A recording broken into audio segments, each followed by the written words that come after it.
I survived 7 self-defense challenges with 5 other martial artists from across the world. And as a result, I won this huge trophy simply by using a secret weapon. And in today's video, I'm gonna explain exactly how I did it and what you can learn from it all. In the first challenge, we had to hide from several knife attackers in a huge warehouse. And my plan was simple. I hid behind the door, so when the knife attackers entered, I could sneak up, jump up, drop him down, and choke him out. This is actually a classical karate move that you can find in several kata. In Japanese, we call this bunkai, the practical application of kata. The next attacker then tried to stab me, but I decided to move to the side and apply a joint lock on his arm. This is also a traditional karate technique you'll find in several old kata from Okinawa, the birthplace of karate. But of course, it's banned in modern karate tournaments, so most people don't know it even exists to this day. After he drops his knife, I then pick it up to approach the next attacker, and we engage in a knife fight. As a result, I can make my way out to the getaway car, which was the whole goal of this very first challenge. But unfortunately, I got cut in the stomach and couldn't continue. This self-defense championship started off great for me, but then everything changed. Because in the next challenge, they told us to simply walk from one end of the warehouse to the other. I expected a lot of attackers to jump out from all of the roofs, but it turns out nobody ever attacked me. Instead, they gave us a questionnaire at the end of the walk. We were supposed to spot any things that could help us in a self-defense situation, but I was so ready to fight that I had blinders on and didn't see any of that. I think I might finish last on that one. But luckily, I still had 5 challenges left to prove myself. And the next one was a wild one. We're entering a bar with a friend. And as we go up to order drinks, somebody bumps into us and spills his drinks and wants to start a fight. Oh, are you okay? We spent $12 on that shit. You guys Sorry about that. I used my verbal de-escalation skills to offer him my drink instead. All right? What do you drink? What drink? What are you drinking? What do you want? After getting a new drink, I sit down on the sofa. Suddenly, the guy comes over again and starts talking smack. So I know things are about to go down. So I splash my drink in his face and I try to control him so that the bouncers can come and take him off of me. But the bouncers never arrive. I stand up and I throw him to the ground and control him. Oh my God! This is just one of many throws that you can find in traditional karate, and they're all still present in kata. You just need to know how to apply them.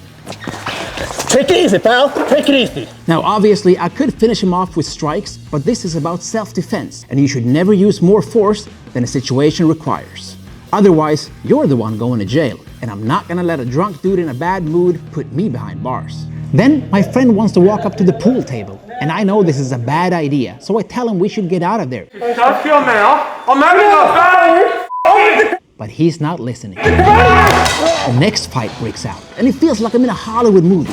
I control the attacker and I throw as many groin strikes as I can until the bouncers show up. Again, I'm trying to get out of the whole situation. I think we should get out of here. But my friend won't let me, and I can't leave him behind. That's when we're assaulted again. I barely have time to turn around before I have to control the attacker, throw a few groin strikes, and throw him to the ground. This was a huge mistake, because now somebody else starts attacking me from behind. Luckily, I managed to give him a few smacks before security arrives again. Luckily, I did my best to follow the law and only apply the least amount of force necessary to neutralize every situation. Because the day after, we were actually interrogated by the police. Actually, I offered him my drink because he spilled his drink. But that's not all. Then we had to defend all of our actions in court. He did not look like that when I was done with him. Is there any security footage available? Not at this point in time. Did we bump into each other, yes or no? And what did I do? I believe you. I believe I offered you my drink. I could justify everything I did because I just followed the core principle of traditional karate. It's a defensive martial art. I remember so many times the old masters in Okinawa would tell me, karate is not to hit, it's to not get hit. And that's why I was found not guilty. Now, if you thought that was wild, wait until you see this next challenge.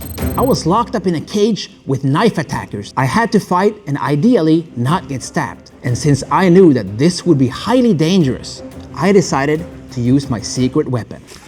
The Atomic Bear Self-Defense Pen. A pen that looks like any other pen, but it could end a fight in seconds. And that's exactly what I did.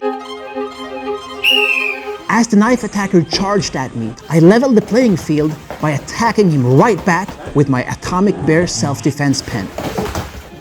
And unlike a regular pen, this doesn't break. Plus, it has these crenellations right there, which makes it even more dangerous. But of course, if somebody sees the pen, they would never realize that it's actually a hidden weapon. And as you can see, it was highly effective. The attackers didn't want anything to do with my self-defense pen.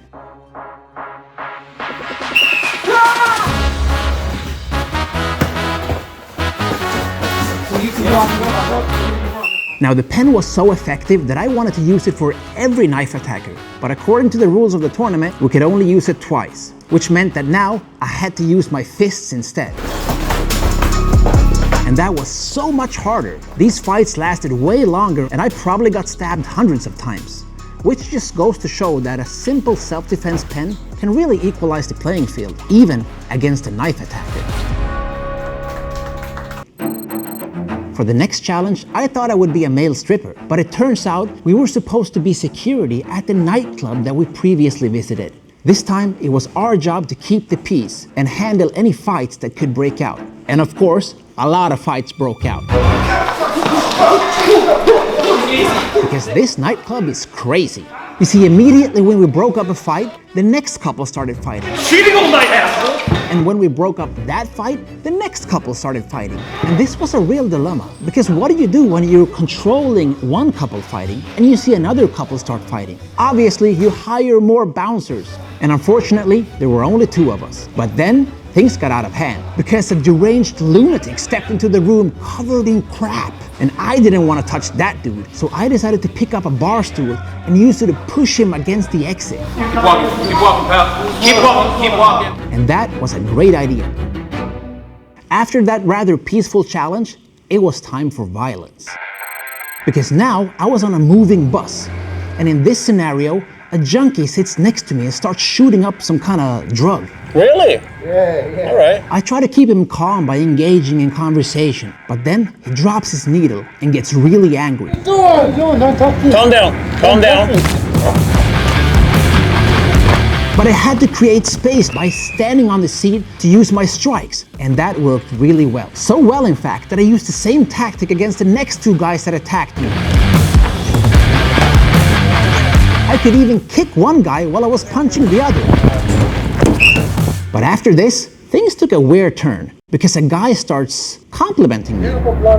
Perhaps a little bit too many compliments. Whoa. Whoa, hey there. Hey Because there. it starts turning into sexual harassment, and things went further and further and further. Luckily, I'm not that easily offended, so I survived this scenario without throwing a single punch. Somebody call the cops. That's the art of winning without fighting.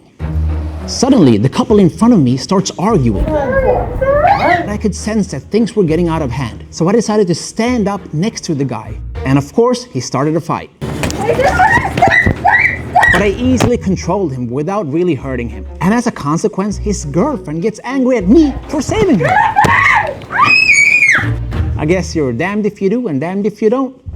But the last attacker really caught me by surprise, because he actually tried to rob me with a knife. Sorry? Stay quiet. Sit down. Sit down. But I couldn't see the knife because my helmet was blocking the peripheral vision. Oh, a knife. So I had no choice but to pretend to give him my wallet with all the money in it.